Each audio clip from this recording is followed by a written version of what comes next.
திரண்டிருக்கிற நம் அனைவரையும் வரவேற்று உரையாற்றி சிறப்பித்திருக்கிற தமிழக பழனி பாபா கழகத்தின் வடசென்னை மாவட்ட தலைவர் புளியந்தோப்பு ஷரீப் அவர்களே, இஸ்லாமிய ஜனநாயக பேரவையின் மாநில செயலாளர் அப்துல் ரகுமான் அவர்களே, வா பிரபு அவர்களே, வழக்குரைஞர் புகழேந்தி அவர்களே, அரிமா அசாருதீன் அவர்களே, இப்ராஹிம் அவர்களே, லிங்கேசன், தடாஸ்தீனி, ஆஜா மொய்தீன், பல்லாவரம் ஷஃபி, உமர் முக்தியார், சுலைமான் மன்பை ஆகிய தோழர்களே, நிறைவாக நன்றி உரை ஆற்றவிருக்கிற தமிழக பழனி பாபா கழகத்தின் பொதுச் செயலாளர் இனாயத்துல்லா ஷெரீப் அவர்களே, விடுதலை சிறுத்தைகள் கட்சியின் முன்னணி பொறுப்பாளர்கள் தமிழினியன் அவர்களே, உஷாராணி, முன்னா கான், அம்பேத் வளவன், அலங்கார் சலாம், இரா செல்வம், பெரம்பூர் ராஜி, ஓட்டேரி இளையா, புரசை அன்பு ஆகிய தோழர்களே, மற்றும் கட்சியின் தலைமை நிலைய செயலாளர் இளஞ்சேக்குவேரா அவர்களே,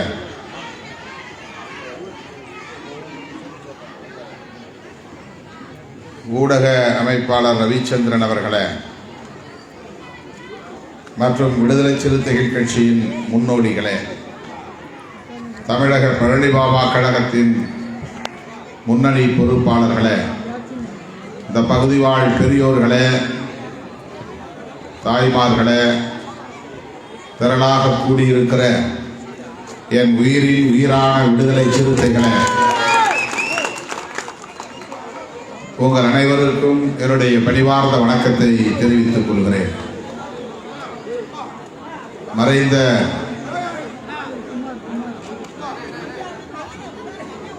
பழனி பாபா அவர்களின் 28வது நினைவு நாள்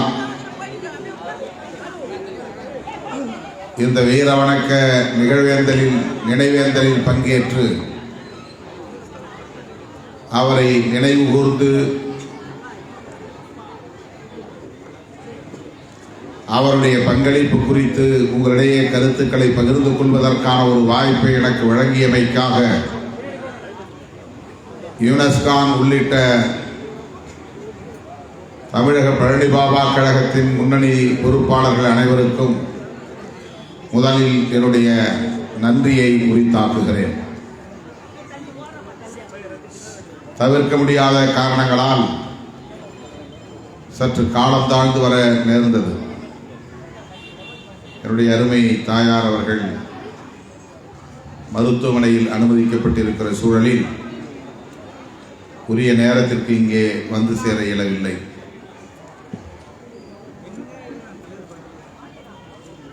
தோழர்கள் பொறுத்தருள வேண்டுகிறேன்.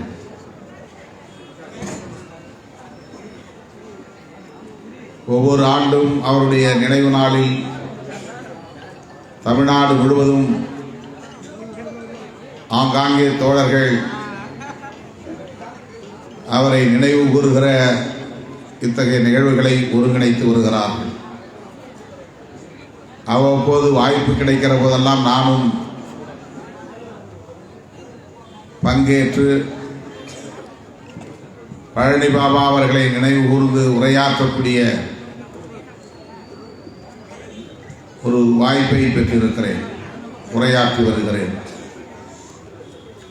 இன்றைக்கு இந்த வாய்ப்பை தமிழக பழனி பாபா கழகம்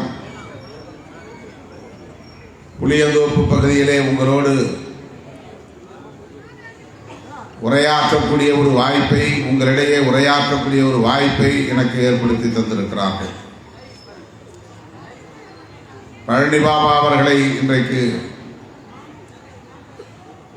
அனைத்து தரப்பு இளம் தலைமுறையினரும் நன்கு அறிவார்கள். சமூக ஊடகங்களில் அவருடைய உரைகள் எல்லாம் இன்றைக்கு வந்து கொண்டிருக்கின்றன. பலரும் பதிவேற்றம் செய்திருக்கிறார்கள். 90களின் தொடக்கத்தில் நான் விடுதலை சிறுத்தைகள் இயக்கத்தை மதுரை மண்ணில் பொறுப்பேற்று நடத்திய காலத்தில் அண்ணன் பழனி பாபா அவர்களை மேலூரிலே பேச வைப்பதற்கான முயற்சியை மேற்கொண்டேன். அதைத்தான் இங்கே அப்துல் ரஹ்மான் சுட்டிக்காட்டினார். சிறுத்தைகளின் கூட்டத்தில் ஒரு சிங்கத்தின் கர்ஜனை என்று நான் தலைப்பிட்டு அவர் உரையாற்றவிருப்பதை துண்டறிக்கையாக அச்சிட்டு மதுரை வட்டாரத்தில் அன்றைக்கு பரப்பினோம். கடைசி நேரத்திலே காவல்துறை அனுமதி மறுத்துவிட்டது. இந்த நிகழ்ச்சிக்காக புறப்பட்டு வந்து கொண்டிருந்தவர் வழியிலே என்னை சந்தித்தார். மேலூருக்கு வராமல் இடையிலே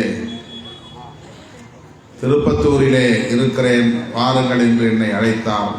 போனோம்.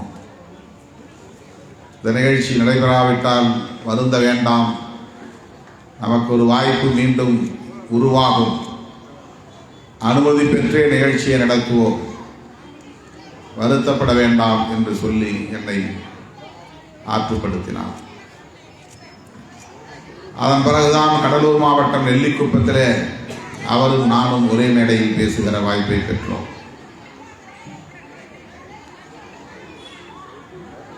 எம்ஜிஆர் முதல்வராக இருந்தபோது புகழின் உச்சத்தில் இருந்தபோது அவரை எதிர்த்து விமர்சித்து பேசுகிற துணிச்சல் அப்போது பழனி பாபா அவர்களுக்கு இருந்தது என்பதை நாடு அறியும். மிக கடுமையாக மேடைகளில் விமர்சிக்கக்கூடிய அளவுக்கான துணிச்சலை பெற்றவராக அப்போது விளங்கினார்.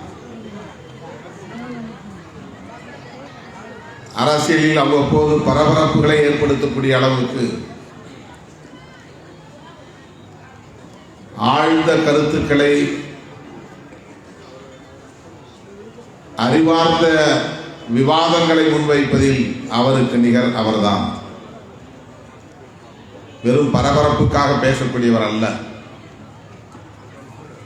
மேடைக்காக பேசக்கூடியவர் அல்ல, கவன ஈர்ப்புக்காக பேசக்கூடியவர் அல்ல. அவர் பேசுவதிலே ஒரு தர்க்க நியாயம் இருக்கும், ஒரு லாஜிக் இருக்கும்.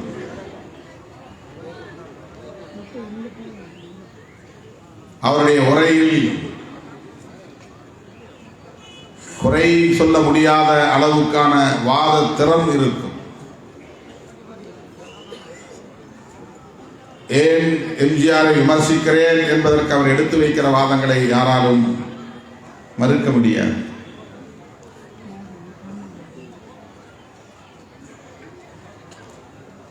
கொள்கை சார்ந்துதான் அவருடைய விமர்சனங்கள் இருக்கும்.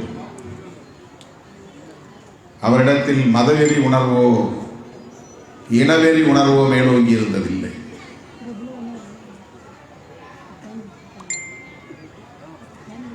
வெறும் ஆவேசம் மட்டுமே அவருடைய உரையில் அமைந்ததில்லை.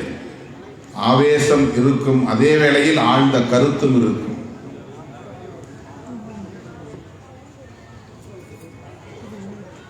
எப்படி இவ்வாறு துணிச்சலாக பேசுகிறார் என்று அனைவரும் வியக்கக்கூடிய வகையில் அவருடைய உரையில் வீச்சு இருக்கும்.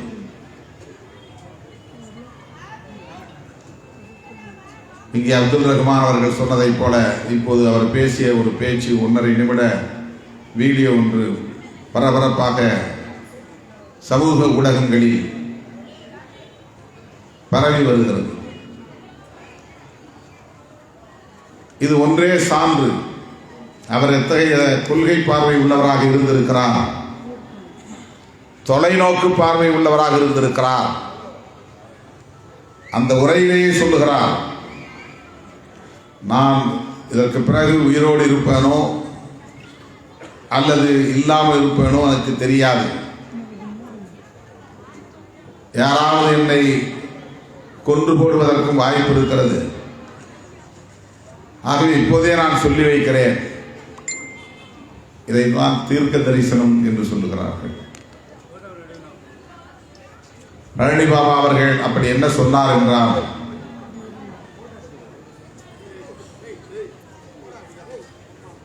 ஒரு இஸ்லாமியராக இருந்து கொண்டு வெறும் இஸ்லாம் மதம் சார்ந்த மார்க்கம் சார்ந்த கருத்துக்களை மட்டுமே பேசக்கூடியவராக இல்லாமல் வெகு மக்களுக்கான அரசியலை பேசக்கூடிய தெளிவும் உறுதியும் அவரிடத்திலே இருந்தது. என்ன சொன்னார் என்றால், பெரியாரையும் அம்பேத்கரையும் ஏற்றுக்கொள்ளாதவன் எவனாயிருந்தாலும் அவனை நம்பாதே என்று சொன்னார்.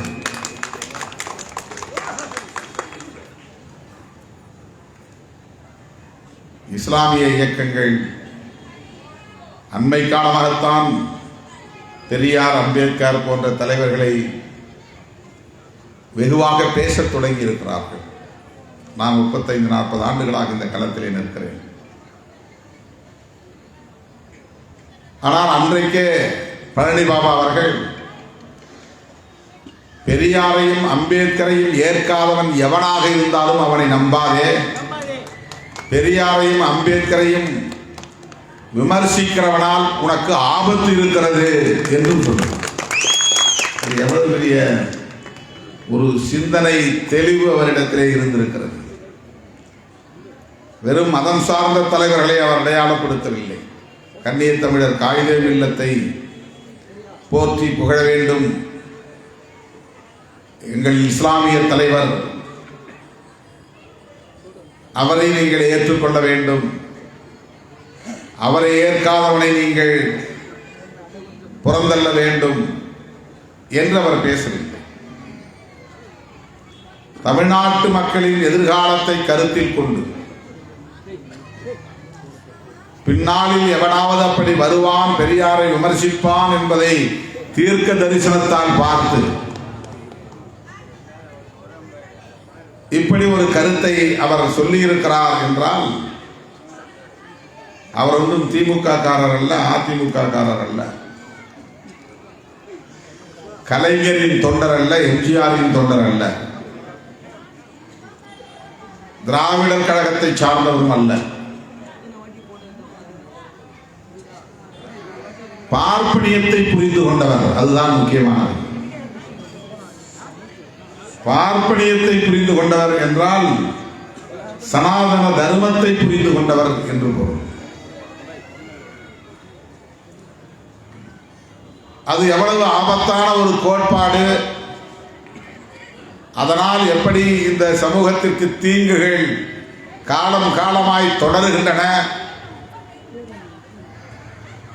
அந்த சனாதனத்தை வேறறுக்க வேண்டிய தேவை என்ன என்பதை ஆழமாக புரிந்து கொண்டவர். ஒரு தலித் இயக்கத்தை சார்ந்த தலைவராக இருந்து அம்பேத்கரை அவர் குறிப்பிட்டு சொல்லவில்லை. இந்திய அரசியலின் சாபக்கேடு, அம்பேத்கரை பற்றி பேசினால் அவன் தலித்தாகத்தான் இருக்க வேண்டும், அல்லது தலித்தாக இருக்கிறவன் தான் அம்பேத்கரை பற்றி பேச வேண்டும் என்ற ஒரு நிலை இங்கே இருக்கிறது. அம்பேத்கர் என்று பெயரை உச்சரித்தால் அவன் எஸ்சியாகத்தான் இருக்க வேண்டும் என்கிற ஒரு உளவியல் இங்கே கட்டமைக்கப்பட்டிருக்கிறது. ஆனால் பழனி பாபா அவர்கள் பெரியாரையும் அம்பேத்கரையும் தன்னுடைய கொள்கை ஆசான்களாக உள்வாங்கி இருந்தார் என்பதைத்தான் அது உணர்த்துகிறது. ஏன் அவர் பெரியாரையும் அம்பேத்கரையும் ஏற்க வேண்டும், போற்ற வேண்டும்? இஸ்லாமிய சமூகத்தை சார்ந்த தேசிய அளவிலான எவ்வளவு தலைவர்கள் உண்டு. தமிழகத்திலே அவருக்கு முன்னோடிகளாக பல தலைவர்கள் இருந்திருக்கிறார்களே. கண்ணிய தமிழர் காயிதே மில்லத் உட்பட. அப்படி அவர் ஒரு செக்டேரியனாக தன்னை அடையாளப்படுத்திக் கொள்ளவில்லை. நான் ஒரு இஸ்லாமியன், நான் இஸ்லாமியர்களுக்கானவன், இஸ்லாமிய தலைவர்கள் தான் எனக்கான தலைவர்கள் என்று அவர் தன்னை மதம் சார்ந்த அடையாளத்தோடு உணரவில்லை. அதனை தாண்டி ஒட்டுமொத்த உழைக்கும் மக்களின் நலன்களில் அவருக்கு அக்கறை இருந்ததால்தான் பெரியாரின் மீதும் புரட்சியாளர் அம்பேத்கரின் மீதும் ஒரு ஈடுபாடு, ஈர்ப்பு இருந்திருக்கிறது. அந்த அடிப்படையில் தான் சில காலம் மருத்துவர் ராமதாஸ் அவர்களோடும் இணைந்து பயணித்தார். பாட்டாளி மக்கள் கட்சிக்கு ஆதரவாகவும் மேடைகளில் பேசியிருக்கிறார். அவர் கலந்து கொண்ட வடலூர் மாநாட்டில் நானும் கலந்து கொண்டேன். பாட்டாளி மக்கள் கட்சி வடலூரில் தமிழர் வாழ்வுரிமை மாநாடு ஒன்றை நடத்தியது, சென்னையில் நடத்தியதைப் போல. அந்த மாநாட்டில் சிறப்பு பேச்சாளர்களாக அழைக்கப்பட்டவர்களும் பழனி பாபா அவர்களும் ஒருவர், நானும் அதிலே ஒருவன். 2 பேரும் அந்த மேடையில் பேசியிருக்கிறோம்.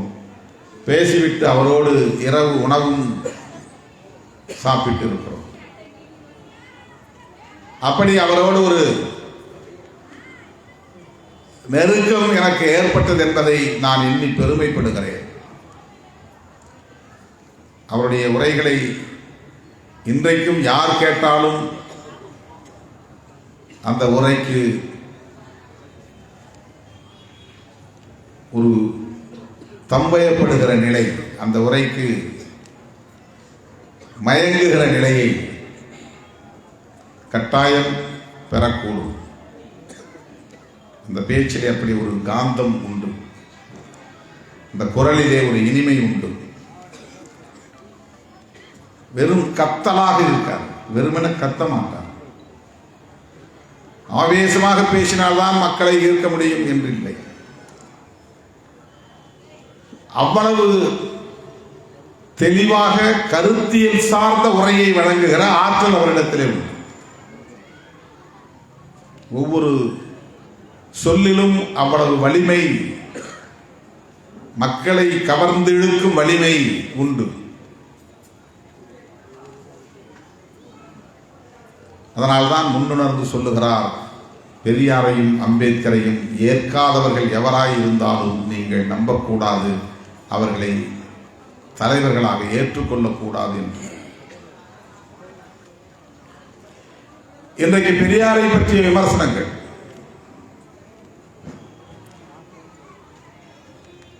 மிக கடுமையாக, கொச்சையாக முன்வைக்கப்படுகின்றன. பெரியார் சொன்னார், என்னை ஒருவர் விமர்சிக்கிறான் என்று சொன்னால் அதை நான் வரவேற்க கடமைப்பட்டிருக்கிறேன். நான் சொல்லுவதை தவறு என்று சொல்லி புதிய கருத்துக்களை, உண்மைகளை சொல்லக்கூடிய ஒரு மாற்றம் நிகழ்ந்தால், அது சரியாக இருந்தால் நான் அதை வரவேற்பேன் என்கிற கருத்து கொண்டவர் பெரியார். நான் சொல்லுகிறேன் என்பதற்காக கண்ணை மூடிக்கொண்டு எதையும் ஏற்றுக்கொள்ளாதே. உனக்கு சரி என்று பட்டால் ஏற்றுக்கொள். பகுத்தறிவு பூர்வமாக எதையும் சிந்தித்து பார். எனவே பெரியாரை விமர்சிக்க கூடாது என்று இல்லை. விமர்சனங்களை ஏற்கிற பக்குவமும் முதிர்ச்சியும் பெரியாருக்கு உண்டு. ஆனால் விமர்சனம் என்கிற பெயரால் இன்றைக்கு அவதூறுகளை பரப்புகிறார்கள், கொச்சைப்படுத்துகிறார்கள்.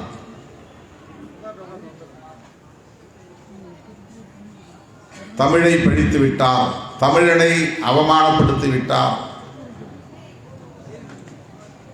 இப்படி சொல்லுகிறவர்கள் எந்த இடத்திலாவது சாதிய கொடுமைகளை பற்றி ஆத்திரப்பட்டிருக்கிறார்களா? ஆணவ கொலைகளை கண்டித்திருக்கிறார்களா? ஏன் வேங்கவையில் பிரச்சனைக்காக போராடி இருக்கிறார்களா? ஒவ்வொரு நாளும் தலித்துகளுக்கு எதிரான வன்முறைகள் கட்டவிழ்த்து விடப்படுகின்றனவே, அந்த சாதிய ஆதிக்க வன்கொடுமைகளை எதிர்த்து பேசியிருக்கிறார்களா? சனாதன தர்மத்தை விடவா இந்த மண்ணிலே ஆபத்து இருக்கிறது? இஸ்லாமியர்களுக்கு எதிரான வெறுப்பு அரசியலை விதைக்கிற RSS சங் பரிவார்களின் வெறுப்பு அரசியலை விடவா இங்கே பெரியாருடைய அரசியல் ஆபத்தானது?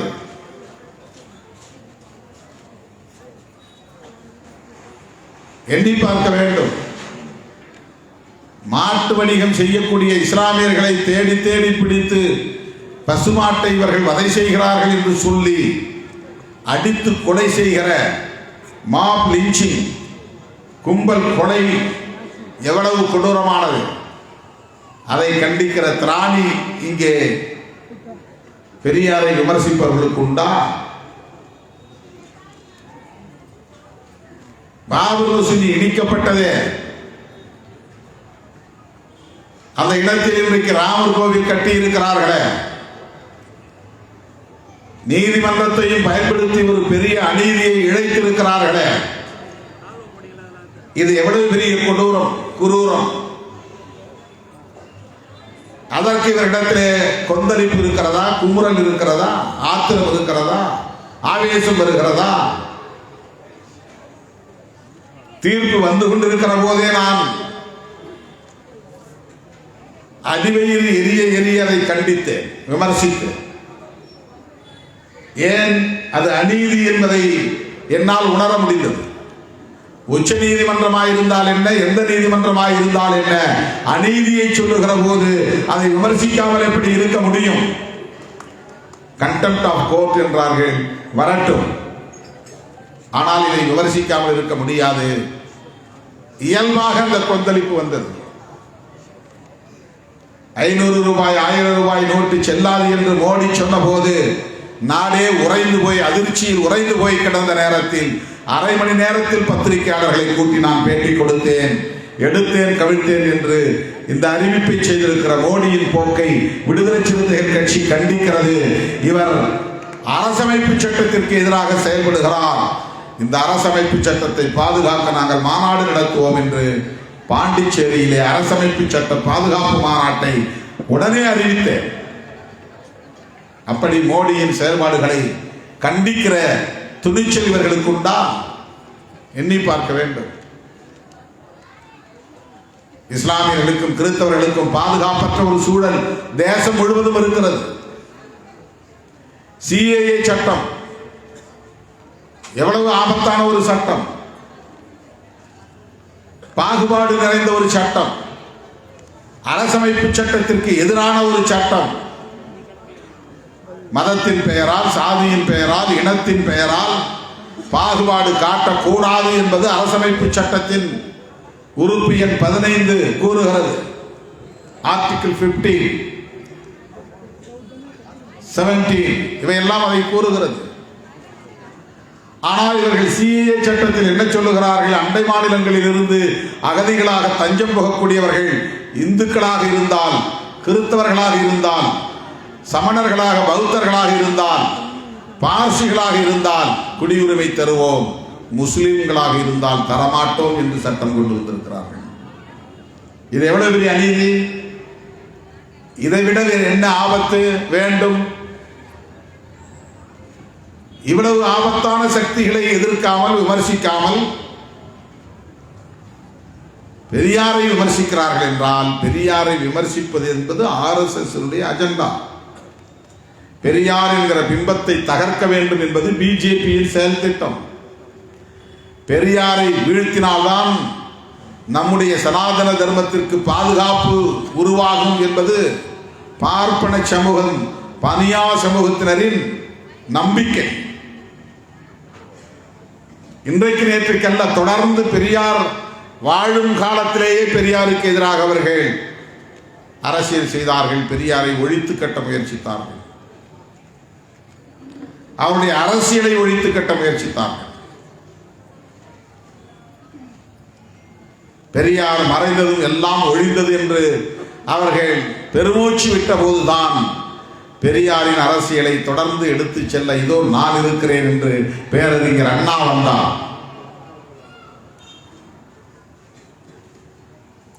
அண்ணா ஒரு ஆட்சியை கைப்பற்றிய ஒரே ஆண்டில் காலமாகிவிட்டார். அப்போது அவர்கள் மகிழ்ச்சி அடைந்தார்கள். ஆனால் அதே இயக்கத்தை கட்டி காப்பாற்றுவதற்கு, பெரியாரின் அரசியலை முன்னெடுத்து செல்வதற்கு நான் இருக்கிறேன் என்று கலைஞர் வந்தார். தொடர்ச்சியாக இப்படி அவர்கள் திராவிட இயக்கங்களை வீழ்த்த வேண்டும் என்கிற செயல் திட்டத்தை வரையறுத்துக் கொண்டு செயல்பட்டு வருகிற கும்பல். சோ ராமசாமி அவர் மறைந்து விட்டார். அவருடைய வாரிசாக இன்றைக்கு குருமூர்த்தி என்பவர் இருக்கிறார். எச் ராஜா, இவர்களெல்லாம் யார்? இவர்கள் எப்படி பெரியாரை ஏற்றுக்கொள்வார்கள்? பெரியாரை போற்றுகிற பழனி பாபாவை ஏற்றுக்கொள்வார்கள். பழனி பாபாவுக்கு வீர வணக்க நிகழ்ச்சி நடத்துகிற, அதில் கலந்து உரையாற்றுகிற திருமாவளவனை ஏற்றுக்கொள்வார்கள். ஒருபோதும் ஏற்றுக்கொள்ள மாட்டார். அப்படிப்பட்டவர்களின் அந்த அரசியலுக்கு துணை போகக்கூடிய வகையிலே இன்றைக்கு சனாதனத்தை விமர்சிக்காமல், பிஜேபியை எதிர்க்காமல், RSS எதிர்க்காமல், திராவிட அரசியலை, பெரியார் அரசியலை விமர்சிப்பது அதிர்ச்சி அளிக்கிறது. இது ஆபத்தானது என்கிற அச்சத்தை ஏற்படுத்துகிறது. இந்நேரத்தில் பழனி பாபா இல்லையே என்கிற ஏக்கத்தை தருகிறது.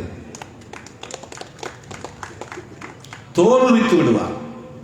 யாருக்கும் எந்த தயக்கமும் காட்ட மாட்டார். எந்த அச்சமும் அவரிடத்திலே இருந்தது.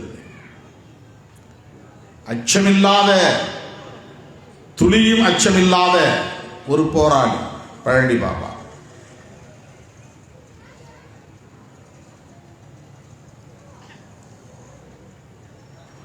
அவருடைய பார்வை ஒவ்வொன்றும் வித்தியாசமானதாக இருக்கும்.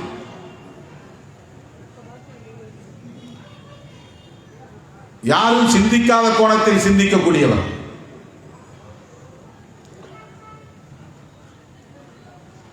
மேடையில் யார் இருக்கிறார்கள் என்று பார்த்து முகஸ்துதி பார்த்து பேசக்கூடியவர் அல்ல. ராமதாஸ் அவர்களையே கூட மேடையில் வைத்துக் கொண்டு பல முறை அவரையே விமர்சிக்கக்கூடிய துணிச்சலை பெற்றிருந்தார்.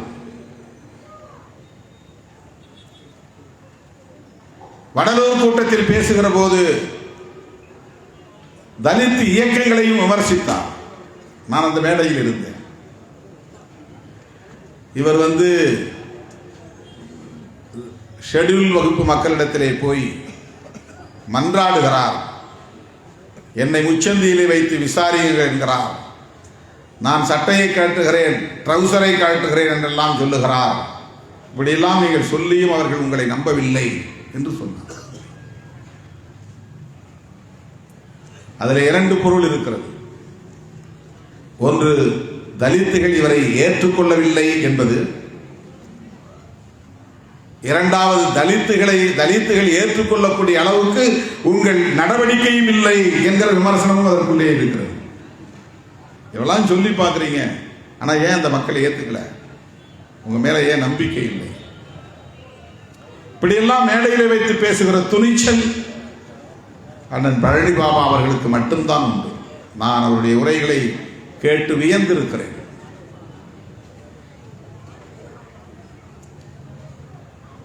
பழனி பாபா அவர்கள் எந்த மதத்தின் மீதும் வெறுப்பு அரசியலை விதைத்ததில்லை. இஸ்லாத்தை அவர் உயர்த்தி பிடிக்கிறார். இஸ்லாமிய தர்மங்களை, அற கருத்துக்களை அவர் விவரித்து பேசுகிறார். என்றாலும் பிற மதத்தினரை விமர்சித்ததில்லை. அந்த மதத்தை பயன்படுத்தி அரசியல் ஆதாயம் தேடுகிற கும்பலை விமர்சித்திருக்கிறார். அதுதான் இன்றைக்கு நாமும் பேசுவது. நாம் பேசுவதும் அதுதான். பெரியார் பேசியதும் அதுதான்.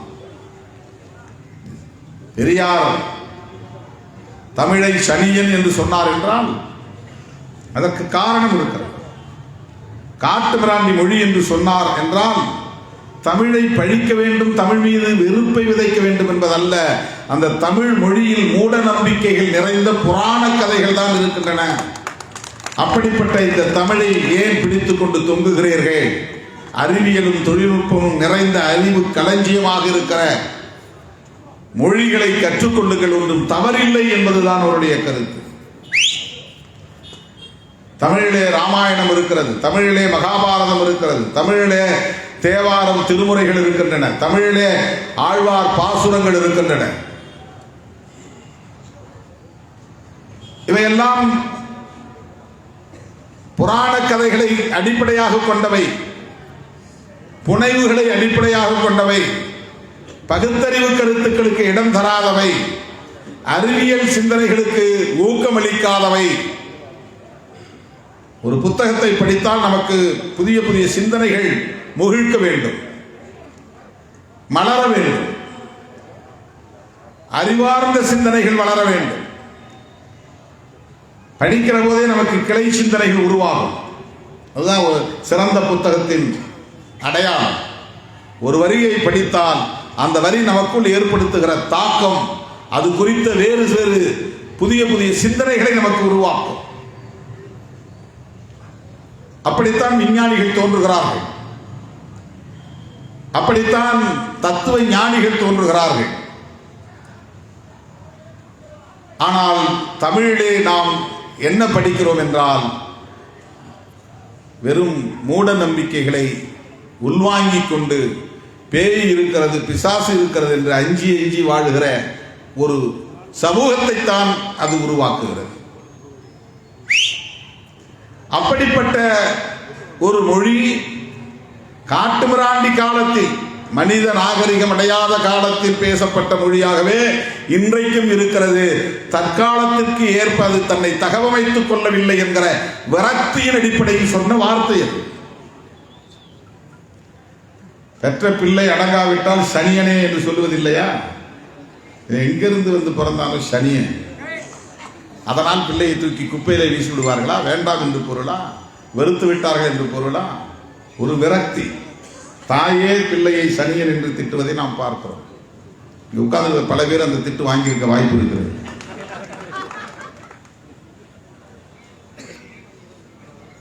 அப்படி பெற்றோர் தாம் பெற்ற பிள்ளையை வசைபாடுவதால் அந்த பிள்ளையை வெறுத்து விட்டார்கள் என்று பொருள் இல்லை. இந்த தமிழ் வளர வேண்டும் என்பதற்காக தமிழில் எழுத்து சீர்திருத்தம் கொண்டு வந்தவர் பெரியார். முன்னெல்லாம் லைன் போடும்போது யானை கொம்பு மாதிரி போடுவோம், யானை கொம்புன்னு சொல்லுவோம். அது தேவையில்லை என்று சொன்னவர் பெரியார், தமிழ் அறிஞர்கள் இல்லை.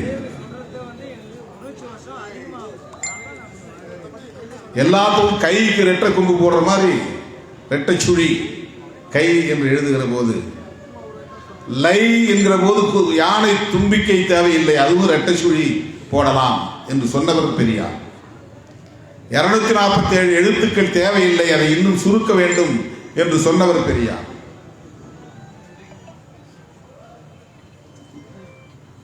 நாவண்ணா 2 சுழி நாவண்ணா போட்டா சுத்தி விடுவாங்க, அது தேவையில்லை, நான் போட்டு பக்கத்தில் எல்லாத்துக்கும் கால் வாங்குற மாதிரி இதுக்கும் கால் வாங்கலாம் என்று சொன்னவர் பெரியார்.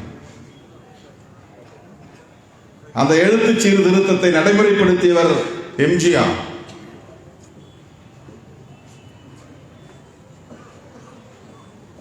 அப்படிப்பட்ட பெரியாரை பழனி பாபாவால் புரிந்து கொள்ள முடிந்தது, பெரியாரை ஏற்றுக்கொள்ள முடிந்தது, பெரியாரை போற்ற முடிந்தது. இஸ்லாமிய சொந்தங்கள் நினைவிலே கொள்ள வேண்டும், நெஞ்சிலே இருத்த வேண்டும்.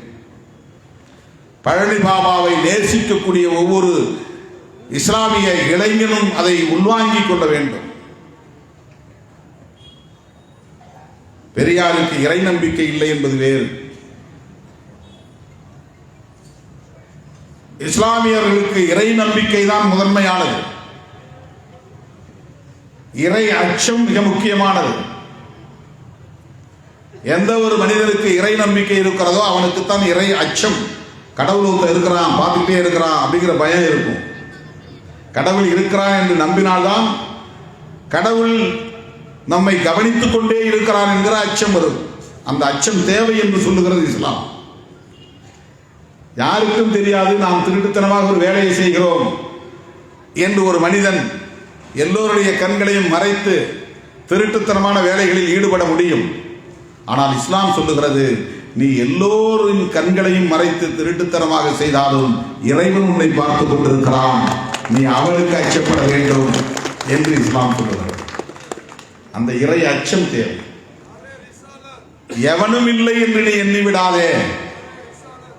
உன்னை போன்ற மனிதன் உன்னை கவனிக்காமல் இருக்கலாம், உன்னை சுற்றி மனிதர்கள் யாரும் இல்லாமல் இருக்கலாம். ஆனால் உன்னை சுற்றிலும் 360 டிகிரியிலும் இறைவன் இருக்கிறான், எப்போதும் விழித்துக் கொண்டே இருக்கிறான், பார்த்து கொண்டே இருக்கிறான் என்கிற அந்த உணர்வு இருக்கிறதே, அந்த இறை அச்சம், அது இஸ்லாத்தில் மிக முக்கியமானது. பெரியார் வேறு எந்த மதங்களையும் விமர்சிக்கவில்லை, இந்து மதத்தை மட்டும் விமர்சித்தார் என்று குறை சொல்லுகிறார்கள். ஆமாம், வேறு எந்த மதத்தையும் அவர் விமர்சிக்கவில்லை. அதற்கு 2 காரணம். அவர் ஒரு இந்துவாக இருந்து கொண்டு பிற மதங்களை விமர்சிக்க கூடாது, அது ஏற்புடையதல்ல, அது நாகரிகம் அல்ல. ஒரு இந்துவாக இருந்து கொண்டு பிற மதங்களை விமர்சிக்க கூடாது. 2வது, வேறு எந்த மதங்களிலும் இல்லாத பாகுபாடு என்பது இந்து மதத்தில் மட்டும்தான் இருக்கிறது. பாகுபாடு, பிறப்பின் அடிப்படையிலே உயர்வு தாழ்வு, உயர்ந்த சாதி தாழ்ந்த சாதி, ஒவ்வொரு சாதிக்கு இடையிலும் பாகுபாடு, ஒரே சாதி ஒரே குடும்பம், ஆணுக்கும் பெண்ணுக்கும் பாகுபாடு, ஆம்பளை பிள்ளைக்கு ஒரு மரியாதை, பொம்பளை பிள்ளைக்கு ஒரு மரியாதை. ஆம்பளை பிள்ளை எத்தனை தடவை ஃபெயில் ஆனாலும் மறுபடியும் படிக்க வைப்பாங்க. பொம்பளை பிள்ளை எவ்வளவு மார்க் எடுத்தாலும் நல்லா படித்தாலும் வயசுக்கு வந்துட்டா நிறுத்திடுவாங்க, வெளியே அனுப்ப மாட்டாங்க. போதும், எவனுக்கோ ஒருத்தர் பிடிச்சி கொடுக்குற பொருளை அதுக்கு ஏன் கொட்டி கொட்டி செலவழித்து படிக்க வச்சு அது நல்ல நிலைக்கு போய் வேற எவனுக்கோ போய் சம்பாதிச்சு கொடுக்கணும்? இன்னொரு இடத்துக்கு தானே வாழப்போகுது, எவனுக்கோ மனைவியாக வாழப்போகுது, யாருக்கோ பிள்ளை பெற்று கொடுக்க போகுது. அதுக்கு ஏன் நம்ம வீட்டில் இருக்கிற செல்வத்தை செலவழிக்கணுங்கிற உளவியல் இந்து உளவியலாக இந்த சமூகத்தில் இருக்கிறது. சமத்துவம் இல்லை. ஒரே சாதிக்கும் ஒரே குடும்பத்திற்குள் ஆணுக்கும் பெண்ணுக்கும் இடையிலே கூட சமத்துவம் இல்லாத ஒரு சமூகம், ஒரு மதம், அதுதான் பாகுபாடு.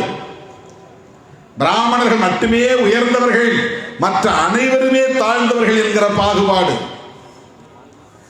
ஒவ்வொரு சாதியும் சாதி விட்டு சாதி திருமணம் செய்து கொள்ளக்கூடாது என்கிற ஒரு வரைமுறை, வெறும் எஸ்சி அல்லாதவர்கள் என்கிற முறை மட்டுமல்ல,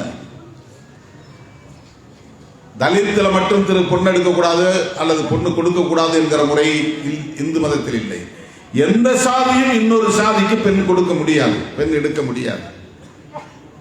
அதுவே ஒரு தீண்டாமை தான். ஓபிசி சாதிகளுக்குள்ளேயே ஒரு தீண்டாமை. இனம் கலந்து விடக்கூடாது, சாதி கலந்து விடக்கூடாது என்று இவ்வளவு இருக்கும் பாகுபாடுகள் இந்த மதத்திலே இருப்பதனால் இதை விமர்சித்தார் பெரியார். இதற்கு எது காரணம் என்று கண்டுபிடித்தார். இதற்கு காரணம் இந்த மதத்தில் உள்ள கோட்பாடுகள் தான். அந்த கோட்பாடு வேறொன்றும் இல்லை, சனாதனம்தான். அந்த சனாதனத்தை மக்கள் எளிதாக புரிந்து கொள்வதற்காக சொன்ன பெயர் தான் பார்ப்பனியம் என்பது. பார்ப்பனர்களால் உருவாக்கப்பட்டது, பார்ப்பனர்களின் நலன்களுக்காக உருவாக்கப்பட்டது, பார்ப்பனர்களால் பாதுகாக்கப்பட்டு வருகிறது, பார்ப்பனர்களால் நடைமுறைப்படுத்தப்பட்டு வருகிறது. அதனால் அந்த கோட்பாட்டை பார்ப்பனியம் என்று பெரியாரும் புரட்சியாளர் அம்பேத்கரும் இந்த மக்களிடத்தில் அம்பலப்படுத்தினார்கள். ஒரு சாதியின் பெயரால் ஒரு இசம் இருக்க முடியாது. ஆனால் வேறு வழி இல்லை, ஒரு சாதியின் பெயரால் ஒரு இசத்தை அடையாளப்படுத்த வேண்டிய தேவை எழுந்தது.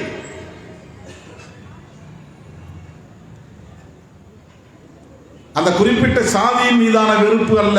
இன்றைக்கு கூட உச்ச நீதிமன்றத்தில் இருக்கக்கூடிய மொத்த நீதிபதிகளில் ஓபிசி சமூகத்தை சார்ந்த பிற்படுத்தப்பட்டவர்கள் அல்லது சத்திரியர்கள் எத்தனை பேர்? விரல் விட்டு எண்ணக்கூடிய 1 அல்லது 2 பேர் தான். ஷெட்யூல் காஸ்ட் ஷெட்யூல் ட்ரைப்ஸ் எப்போதாவது 1-2 பேர் வருவார்கள். கேஜி பாலகிருஷ்ணன் இருந்தார், அதற்கு முன்னால் வரதராஜன் இருந்தார், இப்போது ஒருவர் இருக்கிறார், கவாய் என்ற பெயர், கவாயுடைய பேரன். மற்ற அனைவருமே உயர் சாதி, குறிப்பாக பிராமணர்கள். ஐஐடியில் இருக்கிற பேராசிரியர்களை போய் எடுத்து பாருங்கள். இதில் எப்படி ஒரு இஸ்லாமியர் வர முடியும்? எப்படி ஒரு கிறிஸ்தவர் வர முடியும்? ஐஐடி, ஐஐஎம், இதுபோல பல உயர்ந்த கல்வி நிறுவனங்கள், எய்ம்ஸ், சென்ட்ரல் யூனிவர்சிட்டிஸ், மத்திய பல்கலைக்கழகங்கள் உயர் சமூகத்தை சார்ந்தவர்கள் தான், அல்லது முன்னேறிய சாதிகளை சார்ந்தவர்கள் தான், அல்லது பார்ப்பன பணியா சமூகங்களை சார்ந்தவர்கள் தான் வர முடியும், வருகிறார்கள். 21ஆம் நூற்றாண்டிலும் இந்த நிலைதான் நீடிக்கிறது என்றால் அதற்கு என்ன காரணம்? இன்னும் இங்கே சனாதனமே கோலோச்சுகிறது, எல்லா தளங்களிலும் சனாதனமே ஆக்கிரமித்திருக்கிறது என்று பொருள். இதற்காக இவர்களுக்கு வயிற்றெரிச்சல் வருகிறதா?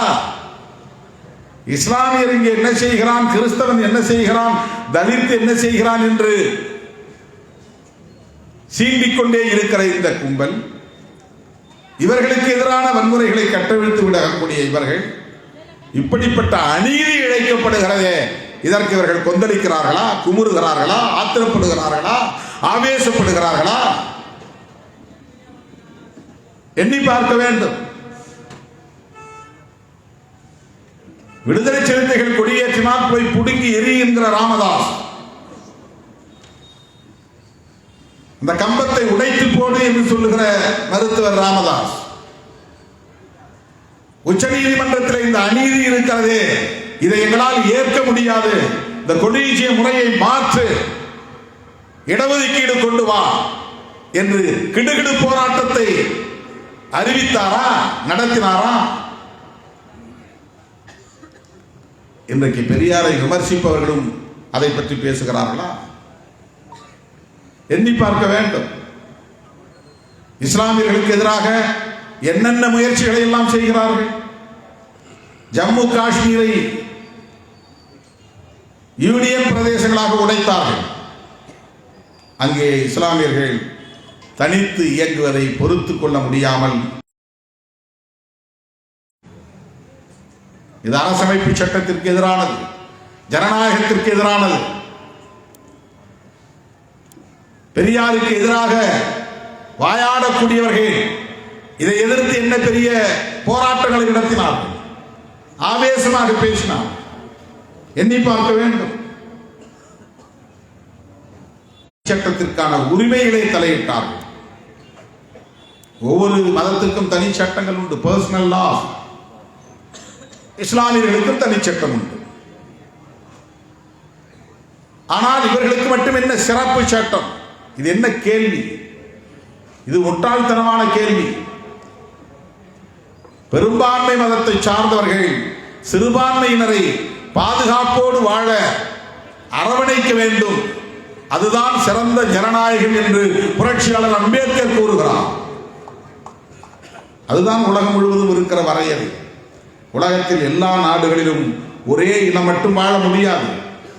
ஒரு இனம் அல்லது ஒரு மதம் பெரும்பான்மையாக இருக்கும் என்றால் பிற இனம் அல்லது பிற மதங்களை சார்ந்தவர்கள் சிறுபான்மையினராக இருப்பார்கள். ஒவ்வொரு நாட்டிலும் இது இயல்பு. அந்தந்த நாடுகளில் இருக்கிற பெரும்பான்மை மக்கள் அந்தந்த நாடுகளில் இருக்கிற சிறுபான்மையினரின் ஜனநாயக உரிமைகளை பாதுகாக்க வேண்டும். அதுதான் ஜனநாயகத்தின் சிறப்பு. அதுதான் முழுமையடைந்த ஜனநாயகம். அதுதான் புரட்சியாளர் அம்பேத்கர் அவர்களால் அழுத்தமாக சொல்லப்பட்டதாகும். ஆனால் இவர்கள் இஸ்லாமியர்களுக்கு மட்டும் என்ன சிறப்புரிமை? ஆகவே பர்சனல் லா என்பதே கூடாது, காமன் சிவில் கோட், பொது சிவில் சட்டம், இதுதான் அவர்களின் அஜெண்டா. இன்றைக்கு உத்தரகாண்டிலே மாநில அரசாங்கமே பொது சிவில் சட்டத்தை கொண்டு வந்து நடைமுறைப்படுத்துகிறது. இனி இந்தியா முழுவதும் எல்லா மாநிலங்களிலும் இதை கொண்டு வருவதற்கு முயற்சிப்பார்கள். இங்கே திமுக அரசு இருப்பதனால் அப்படி பொது சிவில் சட்டம் வராது. திமுக அரசு பெரியாருடைய கருத்துக்களை உள்வாங்கிய ஒரு அரசு என்பதனால் இஸ்லாமியர் போன்ற சிறுபான்மையினருக்கு எதிரான ஒரு நிலைப்பாட்டை அது எடுக்க துணியாது. ஆனால் தமிழ்நாட்டிலே பிஜேபி வளர்ந்தால், பிஜேபி ஆட்சியில் இருந்தால் இது போன்ற சட்டங்கள் உடனே வரும். ஆக பிஜேபி வளரட்டுமே என்று சொல்லக்கூடியவர்கள் இன்றைக்கு இங்கே தமிழ் தேசியம் என்கிற பெயரால் பெரியாரை கொச்சைப்படுத்துகிறார்கள். பிஜேபிக்கு சிவப்பு கம்பளம் இருக்கிறார்கள். RSS அரசியலுக்கு அடித்தளம் அமைத்து தருகிறார்கள். மிகவும் ஆபத்தான ஒரு அரசியல். இன்றைக்கு வக்ஃபு வாரிய சட்டம் எவ்வளவு பெரிய கொடுமை அது. அதில் பேசுவதற்கு நான் எவ்வளவோ முயற்சித்து பார்த்தேன், எனக்கு அனுமதி கிடைக்கவில்லை. அதற்கான ஜாயிண்ட் பார்லிமெண்டரி கமிட்டியிலே என்னையும் உறுப்பினராக சேருங்கள் என்று நான் விண்ணப்பம் கொடுத்தேன். என்னை சேர்க்கவில்லை. எனக்கு அந்த வாய்ப்பு தரப்படவில்லை. எதிர்க்கட்சி உறுப்பினர்கள், திமுக உள்ளிட்ட எதிர்க்கட்சிகளை சார்ந்த உறுப்பினர்கள் ஜாயிண்ட் பார்லிமெண்டரி கமிட்டி என்கிற நாடாளுமன்ற கூட்டுக்குழுவிலே இருந்தார்கள். அவர்களை எல்லாம் வெளியேற்றிவிட்டு இன்றைக்கு அவர்கள் பெரும்பான்மை கருத்தின் அடிப்படையிலே அந்த மசோதாவை நிறைவேற்றலாம் என்ற முடிவை எடுத்திருக்கிறார்கள். ஆக ஜேபிசிக்கு போயும் பயனில்லை என்கிற நிலை ஏற்பட்டு விட்டது.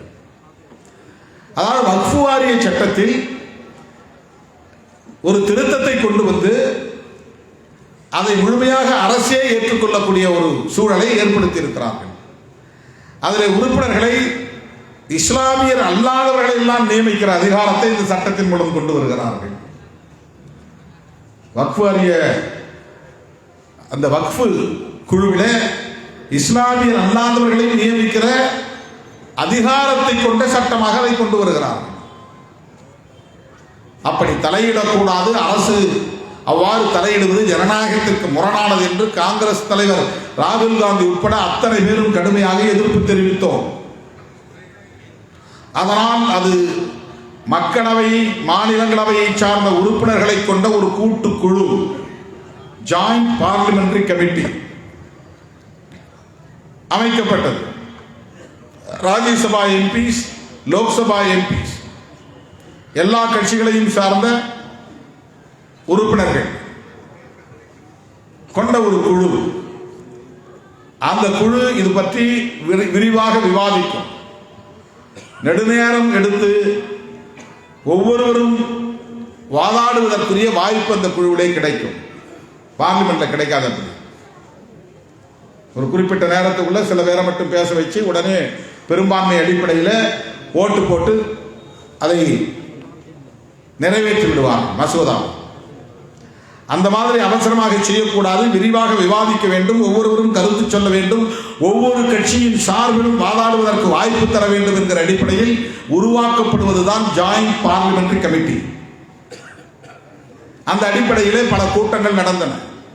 எதிர்க்கட்சிகள் கடுமையாக எதிர்ப்பு தெரிவித்தன.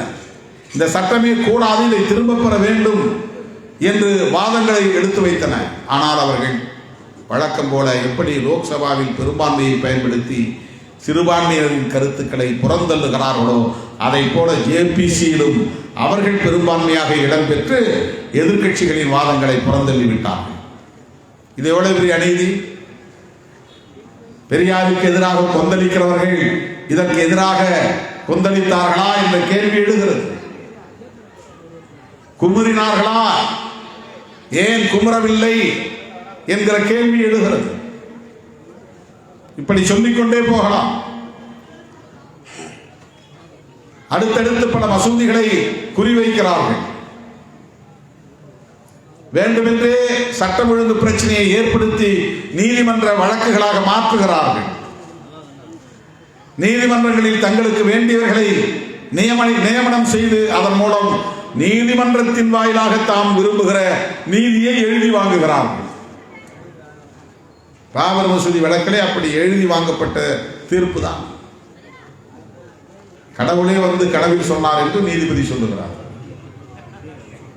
இப்படித்தான் தீர்ப்பு எழுத வேண்டும் என்று அவருக்கு கனவில் வந்து சொன்னதாம். எப்படிப்பட்டவர்களை உச்சநீதிமன்றத்திலே நீதிபதிகளாக வைத்திருக்கிறோம் என்பதற்கு இதை விட வேறு என்ன சான்று வேண்டும்? எவ்வளவு பெரிய அவமானம், இந்த தேசத்திற்கே அவமானம். நீதிபதிகளாக இருப்பவர்கள்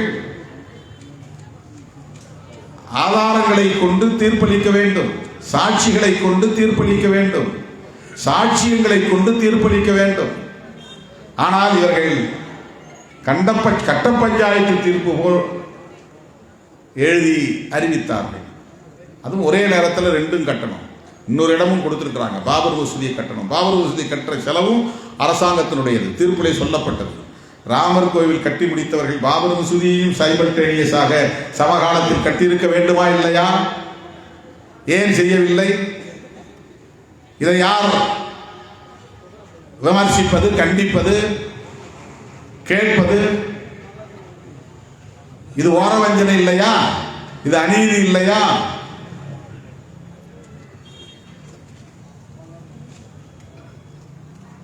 பள்ளி வளாகங்களுக்குள்ளே புகுந்து, கல்லூரி வளாகங்களுக்குள்ளே புகுந்து, அந்த பிஞ்சு உள்ளங்களில், குழந்தை உள்ளங்களில், இளம்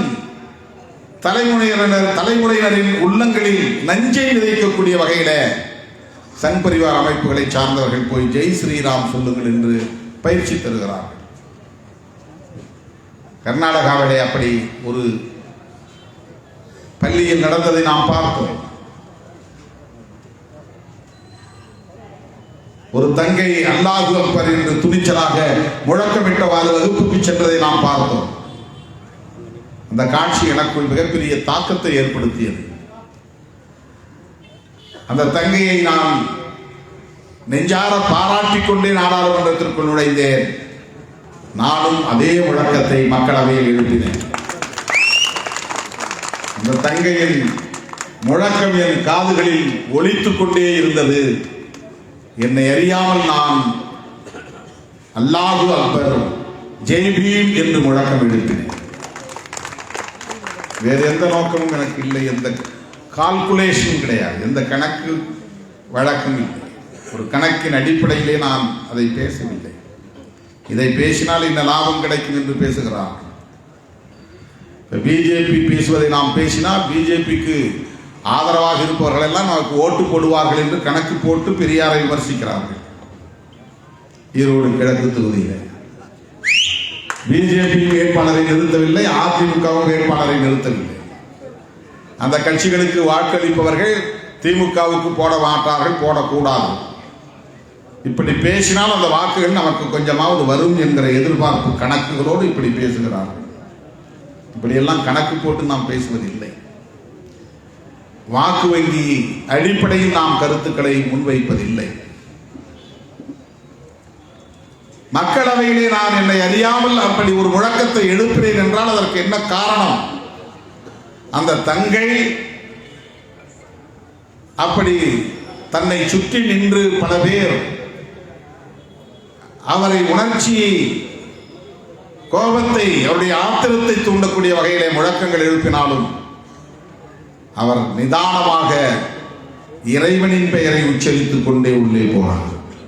வேறு யாரையும் எதிர்த்து முழக்கமிடவில்லை. இஸ்லாம் அப்படித்தான் மக்களை அமைப்பாக்குகிறது, அரசியல்படுத்துகிறது.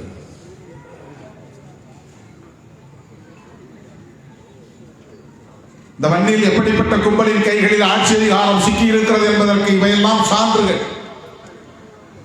பதவி ஏற்கும் போது அவர்கள் முதலாக மக்களவையிலே 2019 ஒவ்வொருவரும் ஜெய் ஸ்ரீராம், ஜெய் ஸ்ரீராம் என்று சொன்னதனால் தமிழ்நாட்டை சார்ந்தவர்களும் தமிழ் வாழ்க, பெரியார் வாழ்க என்று சொல்ல நேர்ந்தது. திருமாவளவன் அம்பேத்கர் வாழ்க, பெரியார் வாழ்க, ஜனநாயகம் வெல்க, சமூக நீதி வெல்க என்று முழக்கமிட வேண்டிய தேவை வந்தது.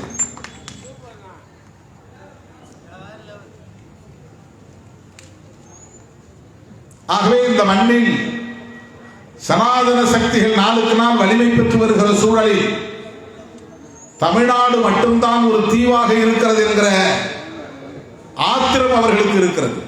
கர்நாடகாவில் ஆட்சியை கைப்பற்ற முடிகிறது, ஆந்திராவிலே ஒரு தாக்கத்தை ஏற்படுத்த முடிகிறது, தெலுங்கானாவிலே குறிப்பிட்ட எண்ணிக்கையில் வெற்றி பெற முடிகிறது, கேரளாவிலும் கூட நல்ல சதவிகிதத்தை பெற முடிகிறது. மேற்கு வங்கத்திலே மம்தா பானர்ஜியை கூட விரட்ட முடிகிறது, அச்சுறுத்த முடிகிறது. தமிழ்நாட்டில் வாலாட்ட முடியவில்லையே என்கிற ஆத்திரம் அவர்களுக்கு இருக்கிறது. வாள் ஆட்டினால் ஒட்ட நறுக்கப்படும் என்பது அவர்களுக்கு தெரியும். வாள் ஆட்டுங்கள் என்று இங்கே சிலர் குதிக்கிறார்கள். நாங்கள் இருக்கிறோம், வாளை நீட்டுங்கள், வாளாட்டுங்கள் என்று அவர்களுக்கு வரவேற்பு தருகிறார்கள். நீங்கள் பேசுகிற அதே அரசியலை நானும் பேசுகிறேன் என்று பேசுகிறார்கள். ஒன்றை சொல்லிக்கொள்ள நான் விரும்புகிறேன். இங்கே திராவிட இயக்கங்கள் அதை தடுக்கிறதோ இல்லையோ, விடுதலை சிறுத்தைகள் தடுப்போம். திக எதிர்வினை ஆற்றாமல் இருக்கலாம், திமுக கண்டும் காணாமல் அமைதியாக இருக்கலாம். விடுதலை சிறுத்தைகள் அப்படி வேடிக்கை பார்க்க மாட்டோம். சனாதனம் இங்கே வேர் பிடிப்பதற்கு ஒருபோதும் இடம் கொடுக்க மாட்டோம். சங்க பரிவாரங்கள் இங்கே காலூன்றுவதற்கு ஒருபோதும் இடம் கொடுக்க மாட்டோம். இதனால் எங்களுக்கு எந்த அரசியல் இழப்பு ஏற்பட்டாலும் அதை பொருட்படுத்த மாட்டோம்.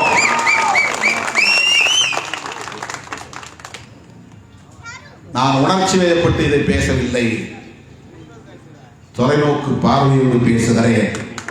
பெரியாரின் பிள்ளை என்கிற உணர்வோடு, புரட்சியாளர் அம்பேத்கரின் பிள்ளை என்கிற உணர்வோடு இந்த களத்திலே நான் நின்று இதை பேசுகிறேன். 4 இடங்களை 8 இடங்களாக ஆக்க வேண்டும் என்கிற முனைப்பை விட 2 எம்பிக்களை 4 எம்பிக்களாக உயர்த்த வேண்டும் என்கிற முனைப்பை விட பிற்போக்கு சக்திகளை இங்கே வேர்பிடித்து விடக் கூடாது என்று தடுக்க வேண்டும் என்கிற முனைப்பு தான் விடுதலை சிறுத்தைகளுக்கு மேலோங்கி இருக்கிறது. சனாதன சக்திகளை இங்கே காலூன்றி விடக்கூடாது. சிறுபான்மையினருக்கு எதிரான சக்திகள், ஜனநாயகத்திற்கு எதிரான சக்திகள், அரசமைப்பு சட்டத்திற்கு எதிரான சக்திகள், மதவெறி சக்திகள், சாதிவெறி சக்திகள் இங்கே வலிமை பெற்றுவிடக் கூடாது. ஓரிரு மாதங்களுக்கு முன்பு எவ்வளவு நெருக்கடிகளை நாம் சந்திக்க நேர்ந்தது என்பது உங்களுக்கு தெரியும். நம்மை வைத்து பகடைக்காய் உருட்ட பார்த்தார்கள். நீங்கள் நினைப்பது போல் திருமாவளவன் இல்லை என்பதை காலம் அவர்களுக்கு உணர்த்தியது. நீங்கள் தப்பு கணக்கு போடுவது போல் சிறுத்தைகள் இயக்கம் இல்லை என்பதை காலம் அவர்களுக்கு உணர்த்தியது.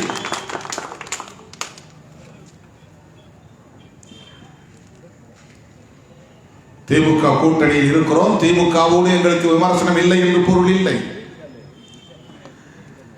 திமுக அரசோடு நாங்கள் பயணிக்கிறோம், திமுக அரசோடு முழுமையாக நாங்கள் மனநிறைவோடு இருக்கிறோம் என்று பொருள் இல்லை. விமர்சனங்கள் இல்லாமல் இல்லை, வழிகள் இல்லாமல் இல்லை, ஏமாற்றங்கள் இல்லாமல் இல்லை. ஆனாலும் பெரியாரியத்தை காப்பதில் விடுதலை சிறுத்தைகள் உறுதியாக இருப்போம். புரட்சியாளர் அம்பேத்கர், மாமேதை மார்க்ஸ் போன்ற மாமனிதர்களின் சிந்தனைகளை பாதுகாப்பதில் இந்த வழிகளை தாங்கிக் கொண்டு நாங்கள் தேர்தல் உத்திகளை எடுப்போம். இதை புரிந்து கொள்வதற்கே உங்களுக்கு அரசியல் ஞானம் தேவைப்படும். இல்லை என்றால் வெறுமென மேம்போக்கில் எங்களை விமர்சிப்பீர்கள். எனதருமை தோழர்களே, சிறுபான்மையினர் நலன்களாக இருந்தாலும், இதர விளிம்பு நிலை மக்களின் பாதுகாப்பாக இருந்தாலும், அந்த களத்தில் என்றென்றைக்கும் விடுதலை சிறுத்தைகள் துணிவாக களமிறங்குவோம். இஸ்லாமியர்களின் குரலாக மக்கள் மன்றத்திலும் மக்களவையிலும் ஓங்கி ஒலிப்போம் என்பதை சொல்லி மறைந்த அண்ணன் பழனிபாபா அவர்களை நினைவு கூர்ந்து அவருக்கு வீர வணக்கம் செலுத்தி நிறைவு செய்கிறேன். நன்றி, வணக்கம்.